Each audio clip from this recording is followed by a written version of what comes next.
and Revenge on an Isolated Island. And Stefano sings the song that the bass club choir are going to sing for you right now to cheer himself up.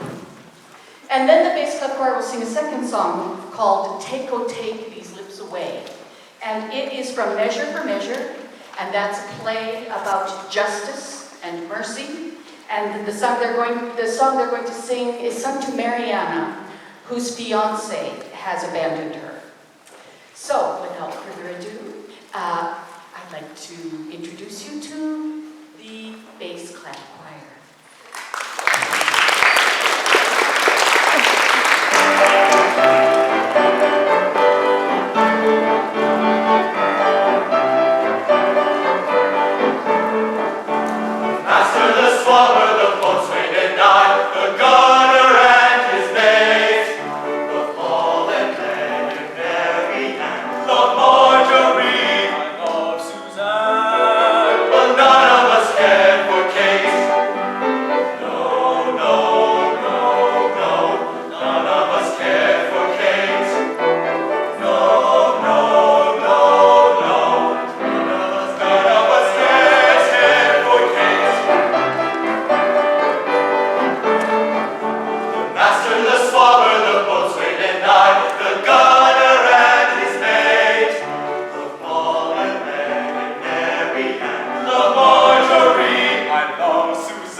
called Fancy, and it's from The Merchant of Venice, which is the story of a moneylender who demands his pound of flesh on a defaulted loan.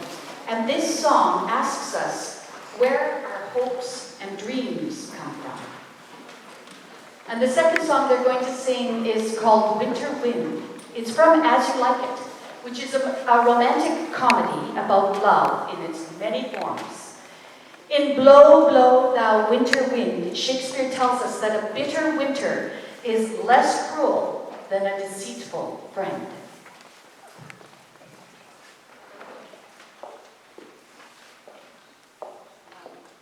Those seats are taken by the choir. So I think there's 2 seats right here. Is there 2 seats right there? Yeah, there's 2 seats right there.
the program around a bit and introduce to you a guest musician.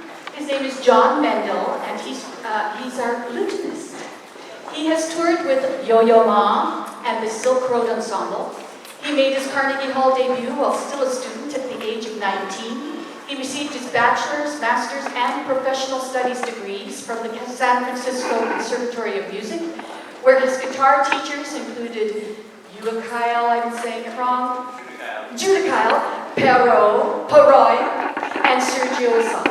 And while studying the lute and historical guitars with Richard Cibino. John has also had lute lessons with Nigel North, Ron McFarlane, and Paul O'Neill. His first album, entitled L'Infidel, was produced by his teacher, Latin Grammy winner Sergio Asad. Soundboard magazine called L'Infidel a beautiful disc, adding Mendel's Playing is a Wonder. Recently, John was awarded second prize in the 2021 Concorso di Musica Antica Maurizio Pertola International Lute Competition in L'Aquila, Italy. I didn't read this before, I really should have. There's a lot of words here. John performs on a variety of instruments, including the 19th century guitar, Renaissance and Baroque lutes, vihuela and theorbo. Is that how you say it? Theorbo. When away from his arsenal of plucked instruments, he enjoys hiking in the beautiful California redwoods and attempting to pull the perfect espresso shot. He also travels to Europe, and he's very, very jet-lagged right now because he just got back from Italy. He's going to play for you.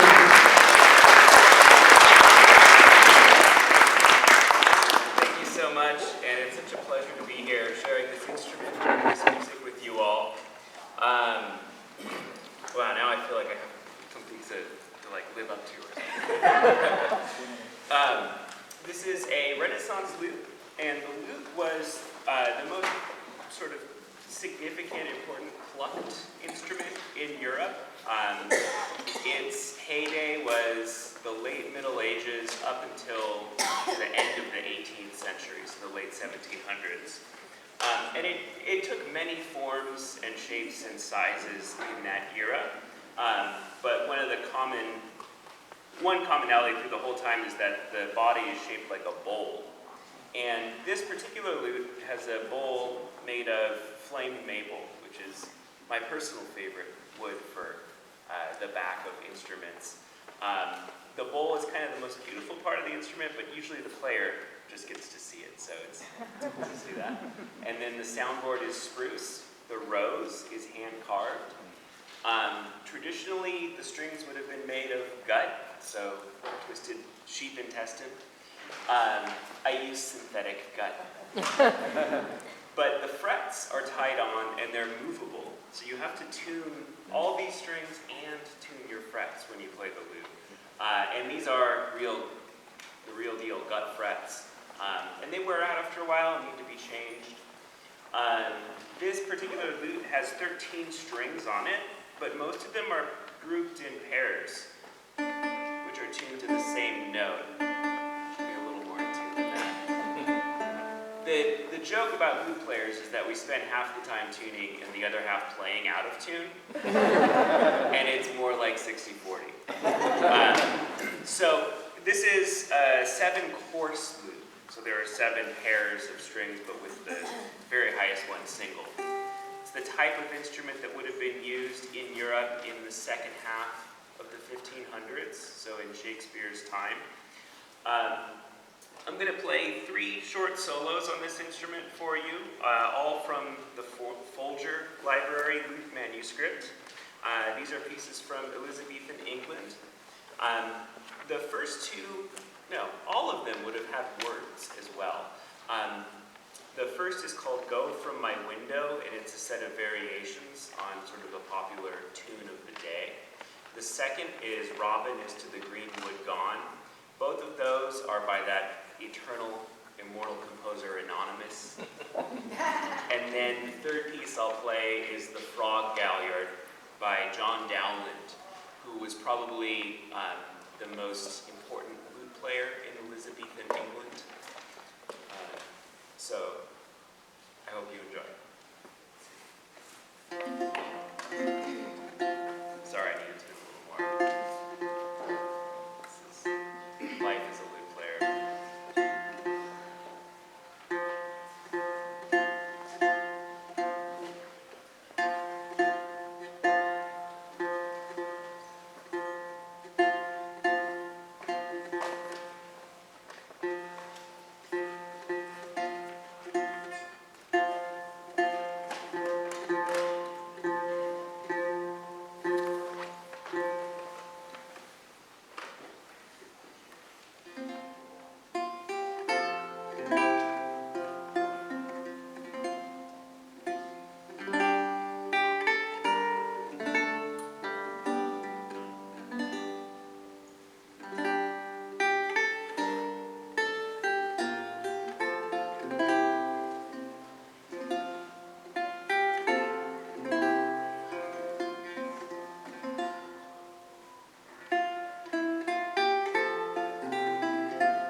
now I'd like to invite the B choir up, please.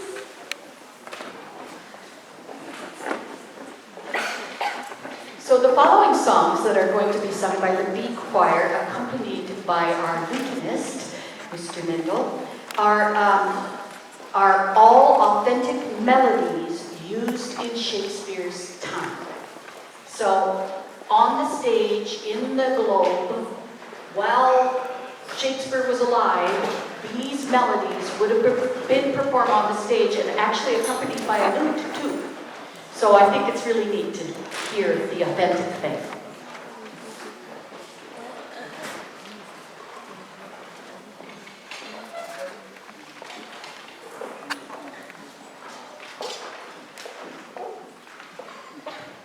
Our first song is called The Willow Song, and it's from Othello. Othello is manipulated into believing his wife has been unfaithful and murders her, and then himself. In this song, a woman loves her husband so much that she accepts and asks others to forgive the hatred her husband has for her. It is perhaps the most famous of songs used in Shakespeare's plays.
from Merry Wives.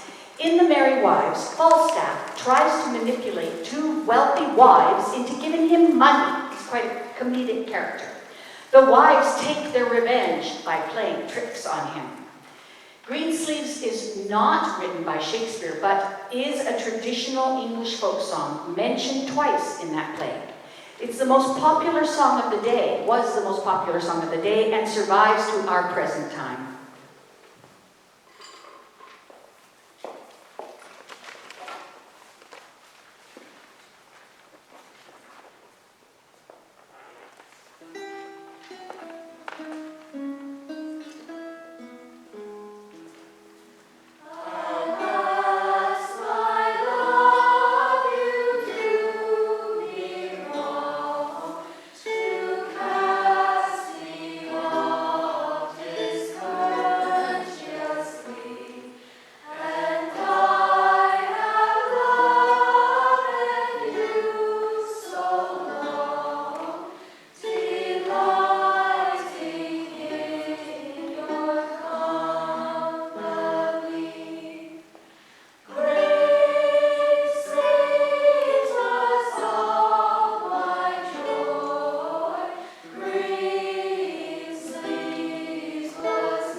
Our next song is from Hamlet, and Will He Not Come Again?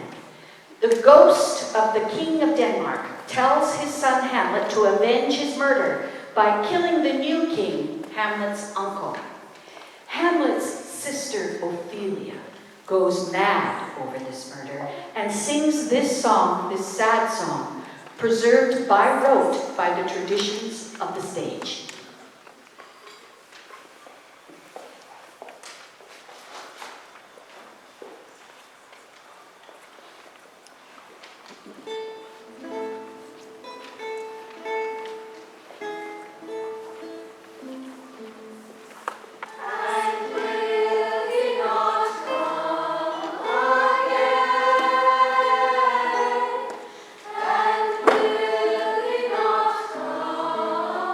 Again.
little set is a little song mentioned in Much Ado About Nothing.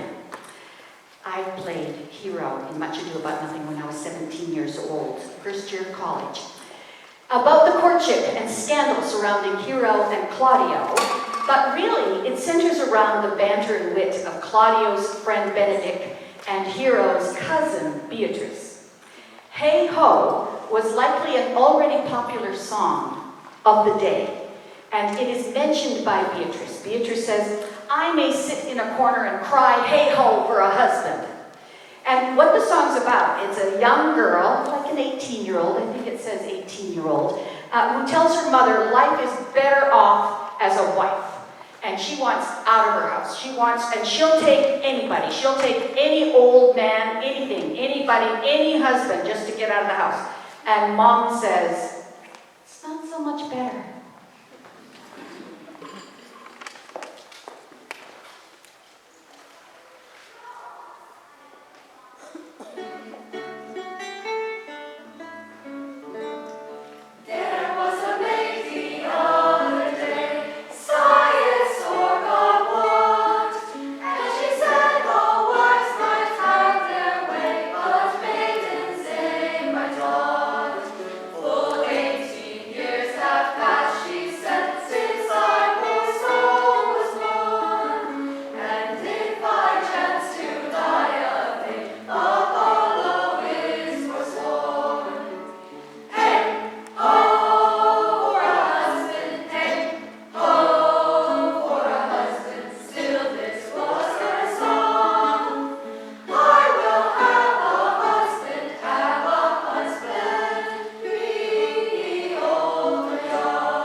Be a bit of a mess getting up here because we're not lined up in order.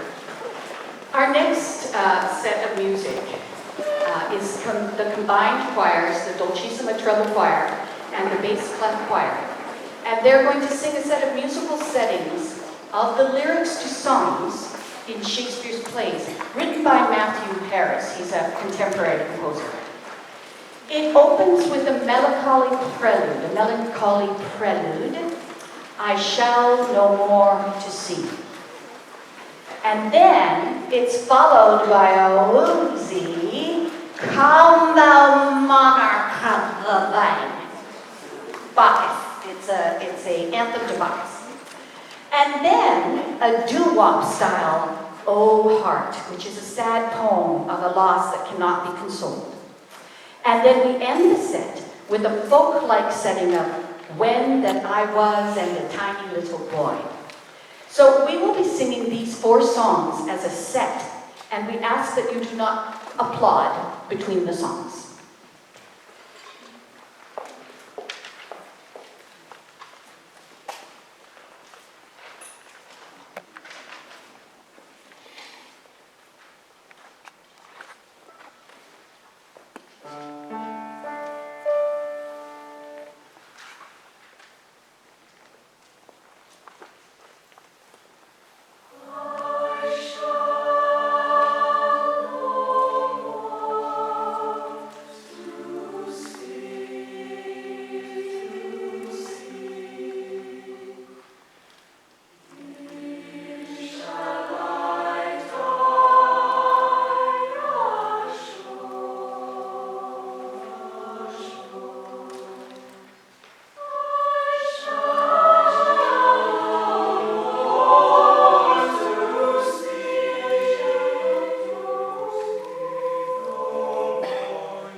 Yes.